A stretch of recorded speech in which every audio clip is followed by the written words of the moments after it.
So at 5:04 on March 24, we're starting our monthly meeting. I'm just going to share with you the agenda, just so that it's there on the record.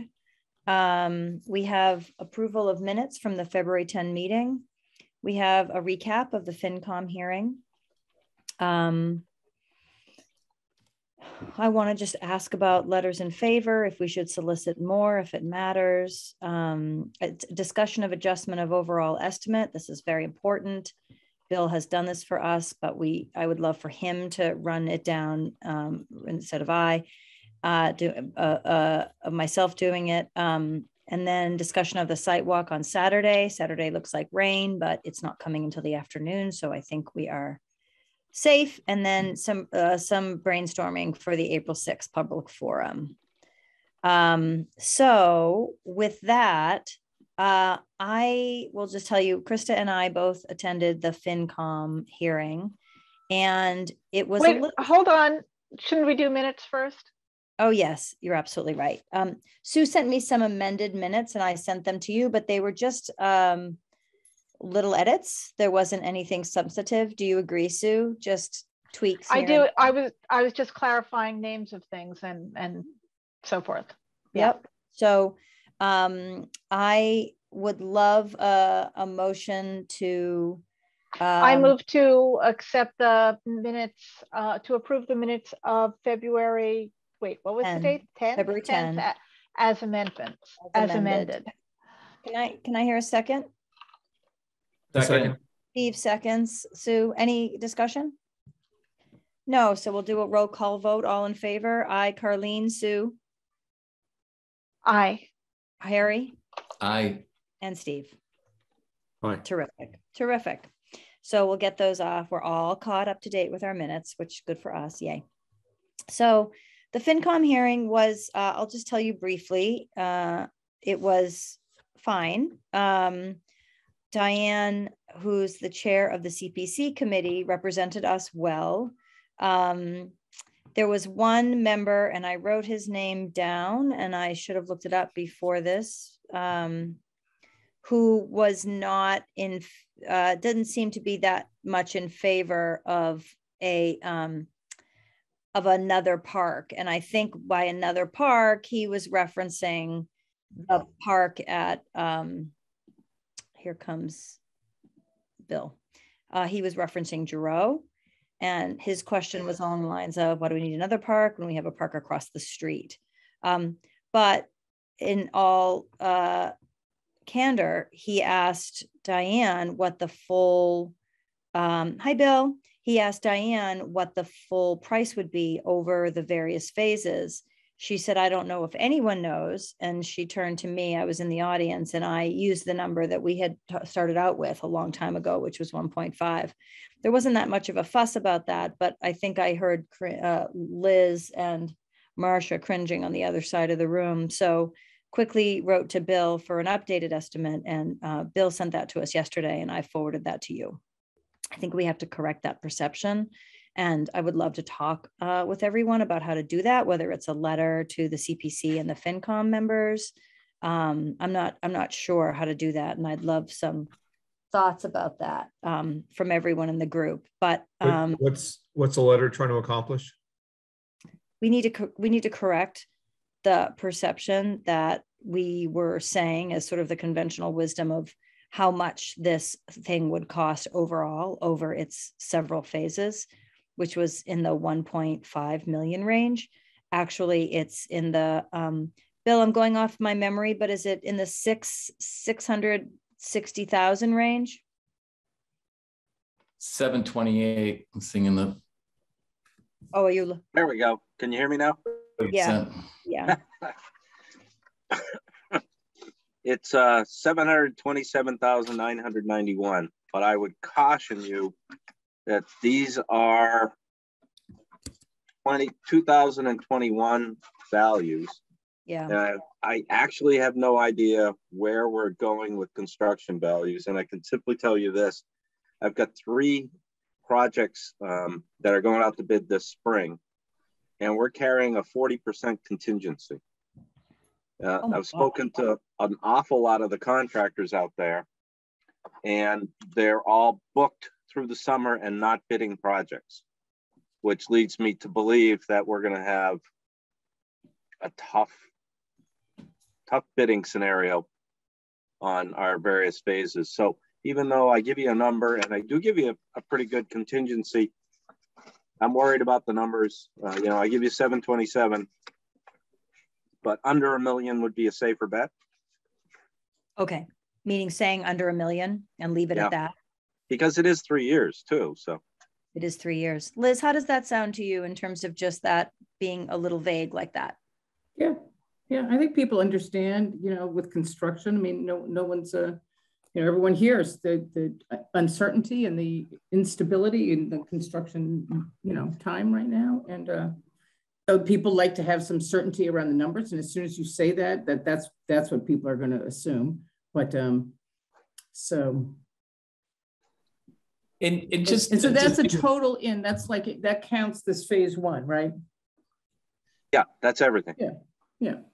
So excuse my ignorance here, but just seeing a budget here for the first time, and I just remember there were some numbers that were much higher earlier, and just really, you know, obviously this provides context for what's happening. So is this, and we've talked a little, Carlene too, but just about the content, you know, of that would go into the park. Is that not part of this budget? I see there's plinths in there, but as far as actual, you know, the interpretive panels, like if there's like a, you know, commemorative thing for Malcolm X, if there's, you know, that kind of, is that something that wouldn't be included in this or could be included in this, or how does that work? I took the Storytale signage out. I know that. Sorry. I'll find the right page. We're still carrying $9,500 for directional and information signs, $7,500 for granite plinths, and nothing for storytelling. So yeah, we have $9,500 for signage, which could include which does include the informational panels. That's enough for the 3 sets of interpretive panels. Should be. Just 9,500, 9,500 for the sure. The displays. Okay. I was wondering if there's an opportunity to bump that up, like if there's, you know, that just. I'm sorry, I have a cold. It's okay. Not COVID. The answer to the question is, so I've got a budget of $730,000, and I'm recommending that we carry under $1 million. So the short answer is yes. I think that would fall under the contingencies and potential overages. Okay. So so do we, forgive my ignorance again, I feel like I say that a lot, but do we present this budget to, no, this is just for us. I see Liz shaking her head no. So this is just for us. I think you just want to, I think you just want to write to FinCom and say, you know, the question of the long-term plan, you know, the cost of the long-term or the final project came up, and we had an initial budget or, you know, estimate, I guess, and budget's even a strong word, at 1.5, which I reported, but that was based on a much more complicated or extensive build out, and we've simplified the design, and the current thoughts is that it's more like $1 million. I'd give yourself $1 million. Okay. And just leave it at that, you know, and that more to be refined as we go further. Okay. Oh, absolutely true. Yeah.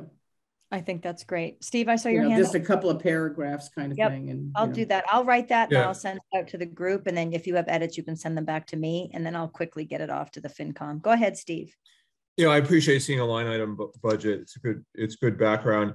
I'm just curious, typically when I think of budgets, I think of also the funding side. So if say it is $1 million, where do we know, do we have a sense as to where the $1 million will come from? We'll go back to CPC. Marcia's better at answering this than I, but we'll go back to CPC. And the idea was we'd go back to different times. So we already have, So, if so we're, our expectation is that this all comes from CPC. yes, with some private, we're hoping for some fundraising in there somewhere. And, you know, Harry and I are in the process of writing a letter to the Malcolm X people. And then we had a fairly extensive conversation. I'm just admitting Marcia now. We had a fairly extensive conversation last meeting about the possibility of fundraising, you know, in terms of treat people buying people's, you know, funding trees or funding plaques for trees. Okay. There's also grants. There's other grants we can go after. So, you know, I don't know if that'll just be supplemental to the 1 million or take a chunk out of the 1 million. Yeah, okay. I can see some price. So some private fundraising would be, I would say, part of the 1 million. And how do we get those grant requests out? Is it, who would be writing those? I'll write those, and Marcia will, I'm sure her staff will support that. I'm fairly fluent in those grant applications now and can do that. And I'm sure Heather would help. Hi, Marcia. Welcome. Hi, Marcia. Okay, that's good. I just, you know, still being sort of new to this, just knowing that besides the outflow of cash, how we're going to fund it answers my question. So thank you.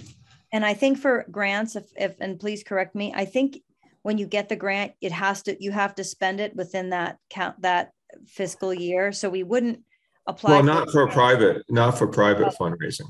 Okay. Yeah. Okay.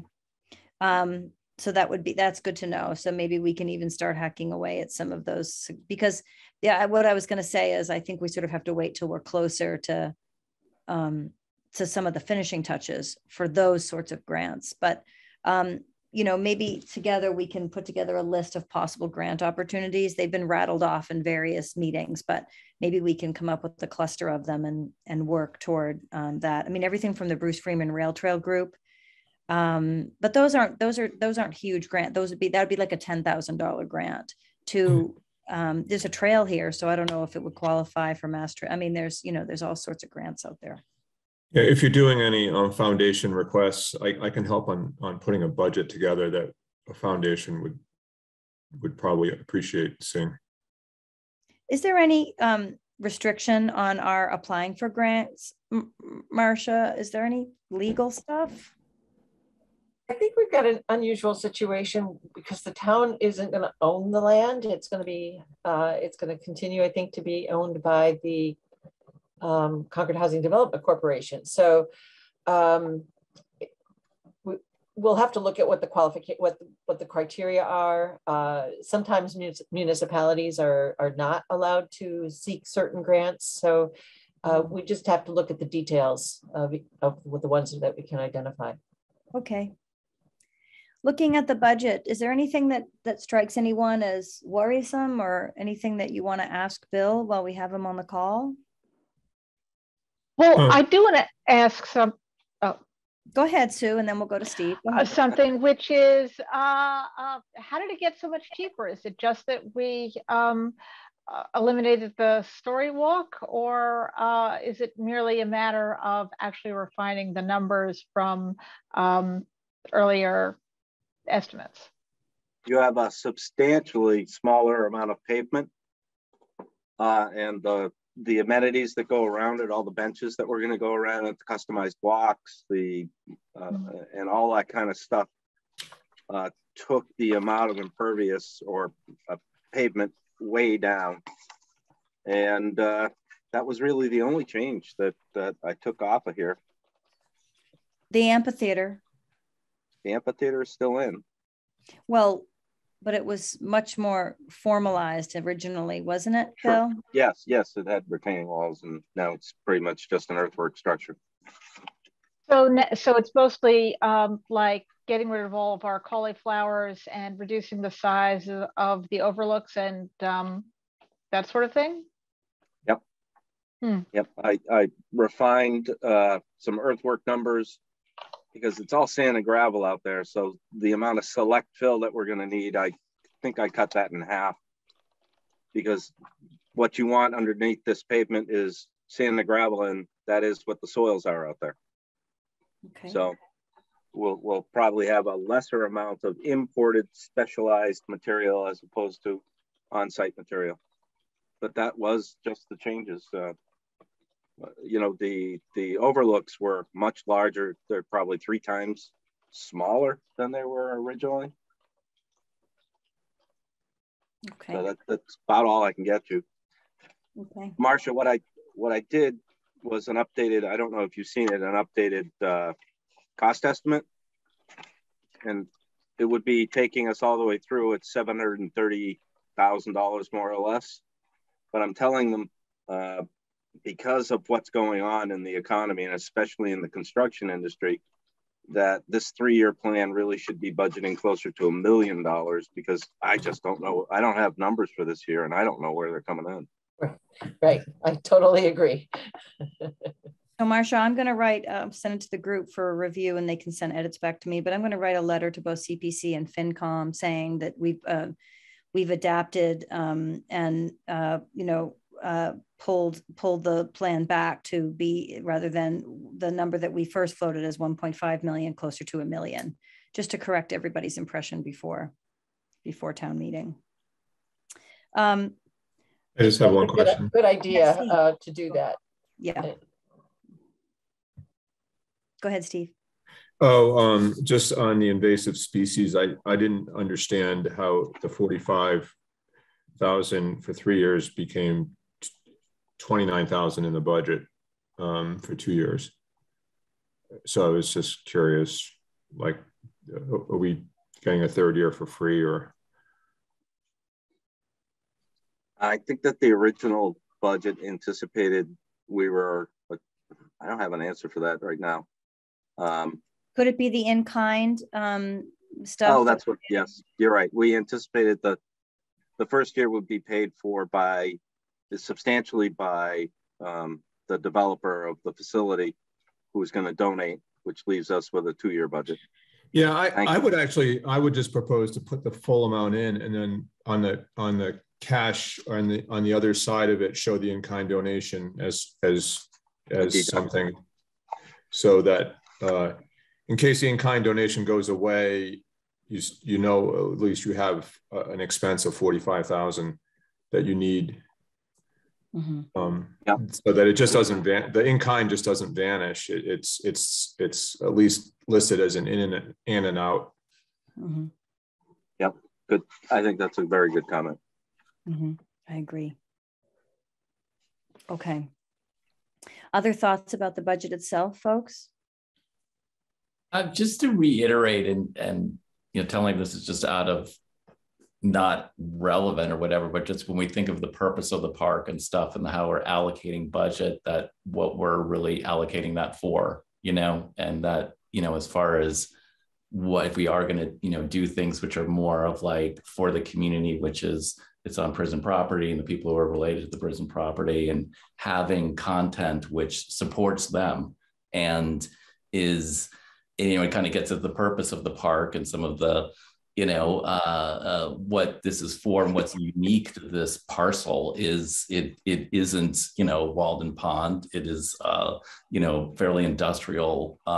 You know, it's as far as the environmental appeal of it is kind of less distinctive than some of its, you know, context and the unique opportunity to really be inclusive to a community in West Concord, which hasn't really, you know, been included. So, and we're just talking about the budgets and stuff, and it's just something that just, you know, I don't know if I'm a broken record here, and just, you know, putting out the 2 cents that, you know, if we're coming down to spending, you know, X amount on cleaning up invasives or X amount on, you know, the content, you know, the programming of it, then and you know, having that aspect, not to you know, undervalue that.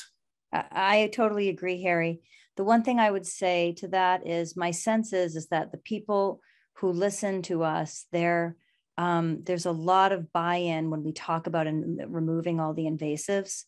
There's such an interest around here in removing clusters of invasives, and I think that it makes sense to continue to mention that to the public at large, because it matters to people. And I think that many people will be inclined to support that sort of effort of cleaning up this space. But of course, the meadow side, because none of that stuff that you're talking about will be on the sort of Assabet side, but on the meadow side, I think that's the whole thing. What that's about is really educating people about what was here, who is here, looking up beyond it, and why we did this. And so I don't want you to think that's undercut at all.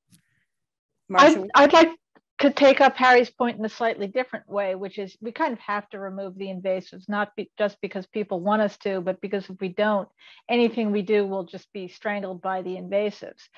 But Harry makes a good point that in terms of a beautiful natural setting around Concord, there are a lot of beautiful natural settings around Concord, and this one isn't particularly more spectacular than many of the others. Mm-hmm. But as Harry said, none of the others have this kind of community relationship with its history and its relation to the prison. So rather than saying, well, removing invasives isn't as important in terms of in relation to the community aspects, it's more like exposing the natural environment for people's enjoyment is less important than the other community aspects for this site, which I think is what you were getting at, Harry. Yeah, and I think just that we're talking about someone still isn't really clear to me some of how this funding will happen, whether it's CPC or there's private funding, but, fundraising is kind of about mission. It's about, how you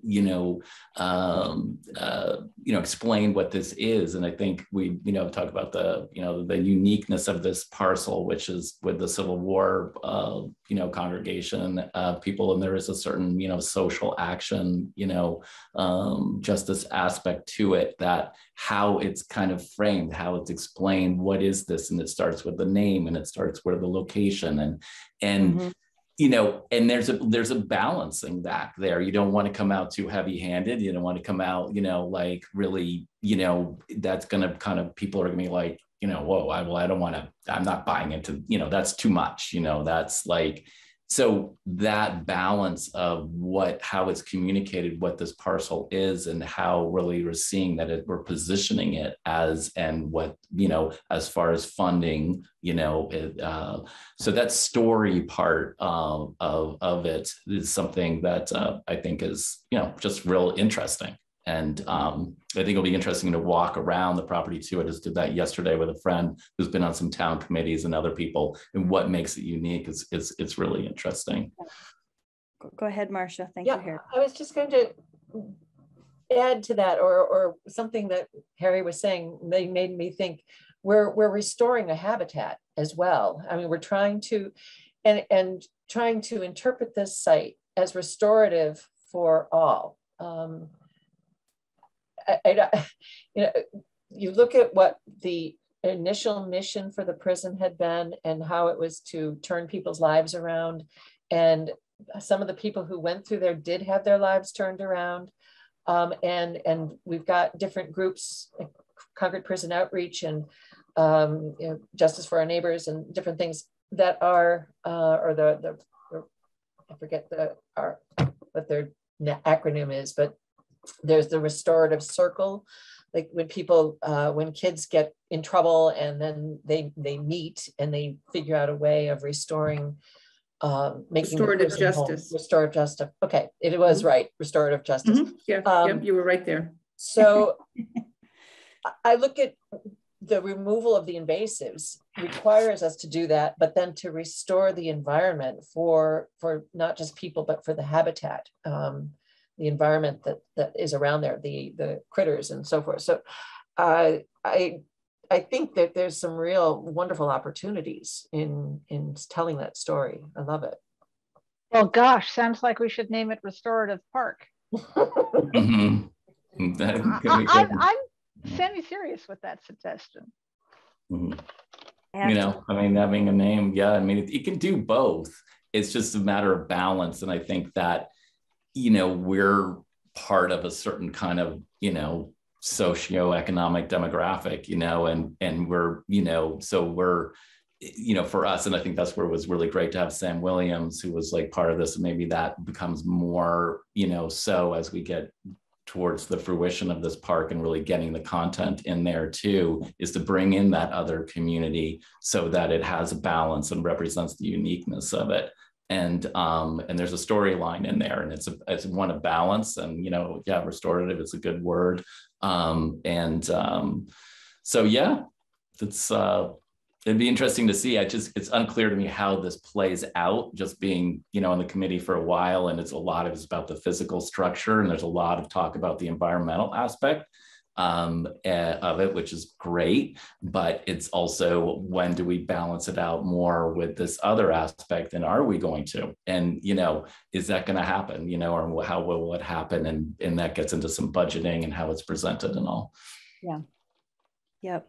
Well said and understood. And no, I don't think any of that is being brushed aside. It's just about trying to figure out how to frame the budget and how to frame this to the various constituencies. Like, for example, when I presented to the NRC, it was sort of a mistake to talk about this as a draw for various people to come. You know, they really don't want to hear of anything that's a draw for people. They want, so, and they're all going to be there on Saturday on the site walk. So don't be alarmed, Harry, if I'm more talking about the pastoral aspects. Yeah, and I know Delia, and I have a environmental nonprofit, and I know that community. But the actual one of the part of this is not in a CR though, right? Like the meadow side, not at all. That isn't. So we don't have to worry about that so much, or even talk about it, frankly, with them, because it's out of their jurisdiction, right? Right. I think the site walk will have to include that, but it won't be apropos of why the NRC is there. Yeah. Bill and his team flagged it last week or 2 weeks ago. And so that's what they wanted to see, was they wanted to be able to visualize where the paths are, where the lookouts are, which I'm sure you saw yesterday with your friend. And that's what they want to see. And they want to be able to like sign on once they can visualize where it is. Who will come to that? Oh, go ahead, Steve. I think in terms of I just wanted to state my own personal motivation for being on this committee, which is I'm more of an open space proponent, and I think the stretch along the river is fabulous. It's a gorgeous piece of land, and it's really beautiful, and removing the invasives is important. And I just wanted to get that out, that I think it's going to be a great park, and in terms of parks, and I applaud the extras we're putting on, but overall I'm looking at just the open space protection side of it. So yeah. Who plans on being there on Saturday?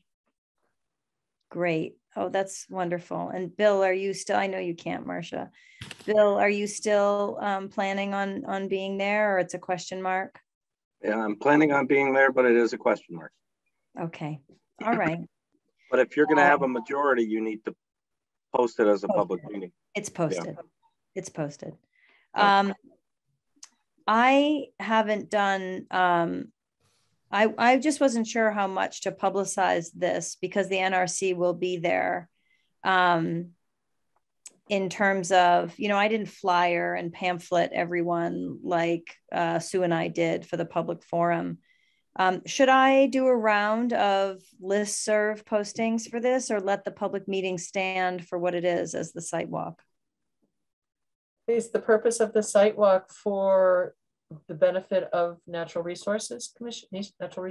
Not exclusively. It was part of our goal, is just to make ourselves available. And I could do it 2 weeks in a row as well. We have a meeting on the books. We have a site walk on the books, I think, for next Saturday too. But it's both. It's part of the timeline that Liz laid out way in the beginning, and also it's doubled as an NRC walkthrough.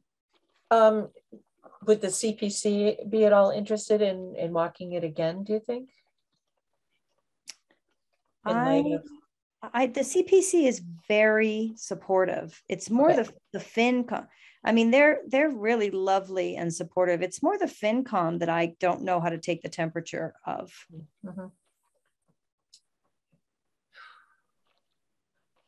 I would see who shows up for this site walk, and then maybe have that follow up next weekend. If there aren't, if you don't have a good sense of the community, or you don't have a lot of people showing up, if you get 20 other people, then I think you're good. But what would be I guess I'm trying to understand the purpose of your site walk. I think it's just to orient people to the parcel and to the plans before the town meeting vote. Just invite Dory. That's what my question is. Should I invite Dory Kehoe, and should I, and yeah, so I will, I have a call into her. Okay. So I'll invite Dory, and I'll make sure that the FinCom knows about it, and then we'll see. And if not enough, as you say, if not enough people show up, then I can add a site walk. Yeah. Does that sound okay to everybody? Well, yes, but at our previous public forum, we made a comment that we asked people not to go and do their own site walk because it's private property and they shouldn't go do that. And we said that we would have a site walk later. Right. So in some sense, we should publicize it to make it so that when we have our public forum in a couple of weeks and we tell people, well, we had our site walk, they don't get to say, but you never told us. You told us to stay off the site and now we missed it. You know, they could read it on the town calendar, but that's a little unfair. So I'm not saying that means we have to publicize it. I'm just pointing out that we did say we would plan a site walk, and we told people at the last forum that we do that before the next forum. Yeah. But in fairness to us, we posted it. Right, we did. Yes, we will have fulfilled our promise to the letter of what we have promised. Yeah. Okay. All right. Well, I think we have a plan, a little bit of proselytizing for the site walk, but not necessarily flyering everyone within a mile radius of the site. And then we'll see how it goes. And then we can do a little bit more signage for if we want to do a second one. Does that sound good to everybody? Okay. So we'll meet, you all know where we'll meet at the end of Winthrop. And Bill, will you be able to tell me on Friday so I can psych myself up if you're not going to be there, if you can't attend? To the best of my ability, I will. Okay. And should we have any sort of handout to give to participants, or should it just be a verbal thing? I did print and left them at my office, the site design just in black and white, showing where all the stakes were placed. I think I'll send a PDF of that out just in case I can't make it, but when I make it, I'm going to have a big 24x36 plus multiple site designs and the stake layout so that people can, I'm standing at this stake looking in this direction. Okay, this is where I am, kind of thing. Marsha, will that be enough for the NRC? I've not been on something where they've been involved, or do they want something in each person's hand? No, that should be enough. It really is a verbal, orienting according to the plan kind of thing. So it's fine. Should we have like 2 copies in case the group is large enough that it's hard for everybody to gather around the same person? I certainly wouldn't recommend printing it for everyone. Bill, maybe you can send a copy to me if it's a regular size, and I can make some copies, and then I'll just have them at the ready if people would like to hold on to them. Well, 11x17 will be 11x17 is the minimum size that you can read it. If you go letter size, you won't be able to discern anything. Marsha, does your office have the capability of printing like 10 or 15 11x17s, or should I go to Staples? Oh, yeah. No, we could do that. It's just I don't know who's in the office tomorrow. I'm not in the office. Oh, okay. So Bill, send it to me and I'll take it to Staples and I'll take care of that. Okay, I can bring as many as we need on Saturday, just assuming I can make it. Assuming you can make it. Okay. And we can reimburse you, Carlene. Okay. So we can, Bill, Staples is open till 9, so you'll probably know. I mean, if you send it to me, I can run by the there you go. Yeah. Okay. I think I can have it. I can. Is someone in the office, Marcia? Is Heather there? I'm not sure who is in tomorrow. I think it is Heather Gill, but I'm not positive. But the office is open. I mean, so you have access to the printer. Okay. That would be great, Liz, and I can just swing by and get them from you if you want. Yeah, I think I can print it from here to there. That's really the trick. Okay. All right. So wonderful. Yeah. When when will you be able to send that, Bill?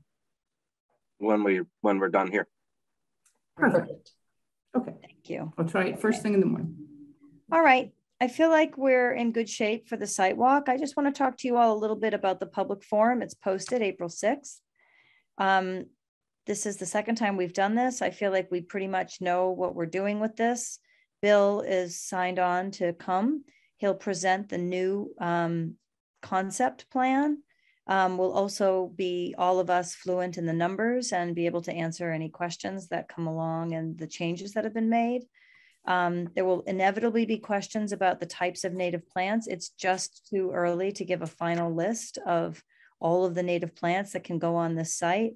People continue to want it, and I just think it's too early to get to that level of detail. I don't know if anyone else disagrees with that, but you're right. So I just, I think we should just push back on those sorts of level of, but even though everybody asks it, I think we have to be ready for the question that Pamela Britt. Yeah, those sorts of questions about, view from the river and that sort of stuff. But I feel like we're pretty good with that. I mean, we moved back the path. We've made the lookout smaller. They're also moved back, and Bill will be able to talk through that stuff. So I feel prepared once we all study the final rendering and the budgets. It just has to be, I think, about publicity and we did a pretty good job last time. We had a heck of a lot of people there the last time. So I think I'll just repeat all that in the week leading up. Any thoughts about that or worries, concerns? No? Okay. And do you think, Marcia, just having we had a PowerPoint the last time. I don't know if we need a PowerPoint this time. I think, we were showing like possible benches and possible, kiosks. Do you think we should have all of that in this one, or? I don't think that's necessary. I think just the refinement of the plan. Maybe if we take some pictures while we're doing the site walk, that might help people orient or to see what's there. But that's a good idea. And then put that on a slide deck. Yeah. Marcia, do you want me to use, I'll do that. Do you want me to use my actual point and shoot camera? I have a nice camera, or is a phone photos good enough for that? I think the point and shoot would be a better quality photo and would reproduce better in the PowerPoint. Okay. Bill, any thoughts from you on either of these two public events, or you feel ready to go? I do. I'm simply going to emphasize, compliance with regulations, and we, of course, will seek all the necessary permits, and we will, and very much are aware of pollinator health and the use of natural materials. All the bullet points that the Natural Resources Commission probably want to hear about: stormwater, protection of habitat, all those kind of things. And Bill, are you in the agreement that we sort of have one type of narrative for the Assabet that's really intended for the NRC people, but then we sort of walk around to where the wedge is and have that other sort of conversation more toward what Harry was talking about earlier on in this call? Oh yeah, absolutely. Okay. Excellent points. Okay. So action items for today are to send a letter correcting the sort of overall estimate to FinCom and CPC. I just mention on that. Yeah. So I understand that FinCom maybe next Thursday is going to be discussing and voting on articles, including the CPC. That's what I understood from a FinCom representative today. So that has to go out quickly. So I guess I can I keep getting letters from people that Delia sends on to the Trails Committee. She just sends them as they come. Is this how the does anyone know, is this how the FinCom, can I write a letter to Heather and say, or whomever supports the FinCom and say, please forward this so it gets to them immediately, or do they have to wait to the meeting to receive a letter? Does anybody know? There's an email address on their website.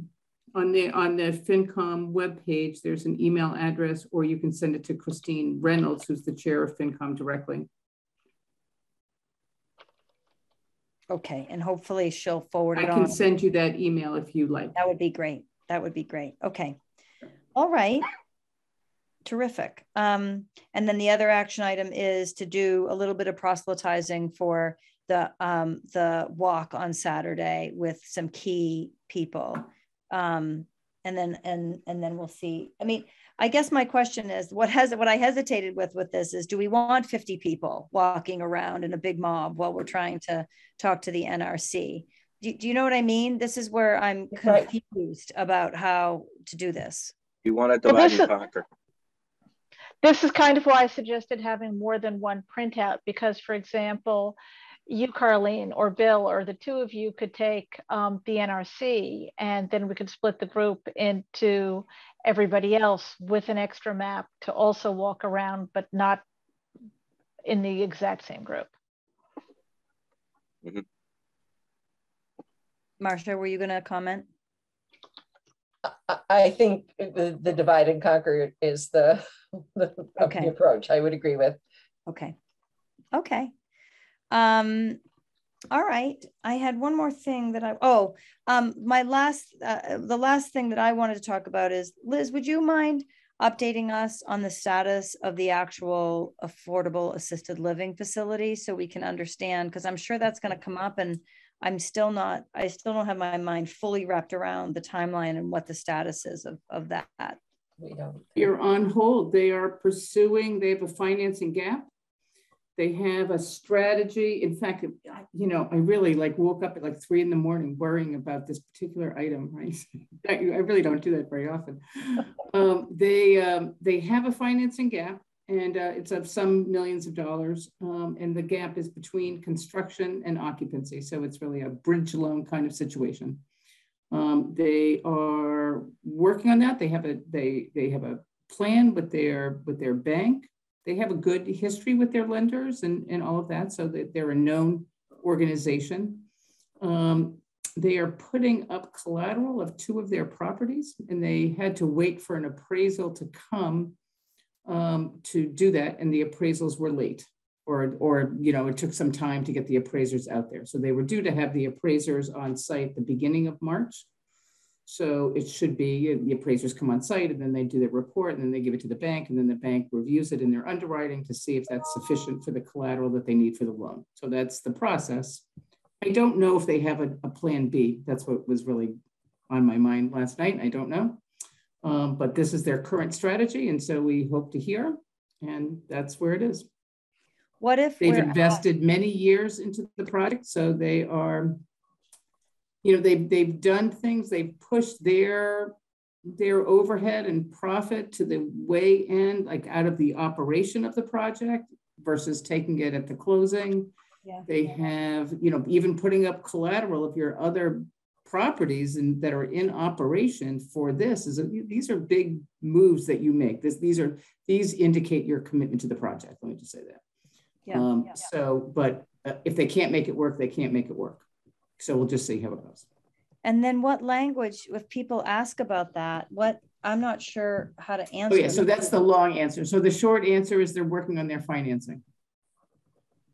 Okay. That's what we say. And that's what it is. They're working on their financing. And as soon as they get their final commitments, then we'll start to work. And then once that is ready, once they're ready to start to work, it will be probably 6 at best, more like 9 months before they're able to get closing, a building permit, and then closing on their financing. And then they'll start to work on groundbreaking and what have you after that. Okay. And so, so it's a year, let's call it a year, something like that, after we hear that things are, you know, a go. And so what if the question comes up about this funding that we're asking? You know, this question was asked of Diane at the FinCom meeting. Mm-hmm. Then what happens to the money that we're asking for, the 250 we're asking for? So it's just held. It's held in the CPC. Yeah. And so, you know, it's held for however long. No, you know, so forever, you know, it's just appropriated now, and it's just held for when it's going to be used. So if there's no problem if there's a delay. And in the, you know, in the rare chance that the project gets canceled, the CPC money gets returned. Okay. Okay. Or unappropriated, or, you know, like the appropriation is returned, whatever that terminology is. Go ahead, Steve. Yeah. Does this park have to wait until the affordable facility is built, or can this park move quicker? I think that once the residential portion is a go and things are moving, we can work on that. But there's some delineation work that would have to be done. And then if there's any chance that this particular residential project wouldn't go forward, I think you would not go forward, because you don't know really what's going to happen with the property. And also part of our argument, Steve, is that we want to use the big machines. That's part of the in-kind, is that we are hoping to do some of the big muck-up work with the machines that they have on the site. That's been our argument for the urgency of this, because people tried to push it off for a year. And we were like, no, we have to be ready for when they're ready to break ground. So I don't know if that makes a difference to you, but it seemed to make a difference to the people that we were arguing for this money with. Any other thoughts, concerns, questions? Nope. So look for an email from me that asks you to edit the letter to FinCom and CPC so that you can send notes back specifically to me, and then I can get that off to those groups of people. Otherwise, let's just meet. Bill, you and I can be in touch tomorrow. Let's just meet a couple minutes before 9 at the end of Winthrop Street on the bike trail at that entrance of the park, and then we'll take it from there. Does that make sense, everybody? Any final comments from anyone? No? Okay, at 5:52, can I have a motion to adjourn? Move to adjourn. Sue, and it looks like Steve seconded with roll call. Aye, Sue. Aye. Steve. Aye. And Harry. Aye. Okay, so thanks very much, everybody. And then I'll be in touch with you, Bill and Liz, to see if I need to pick up those copies. Okay. Sure. Thank you.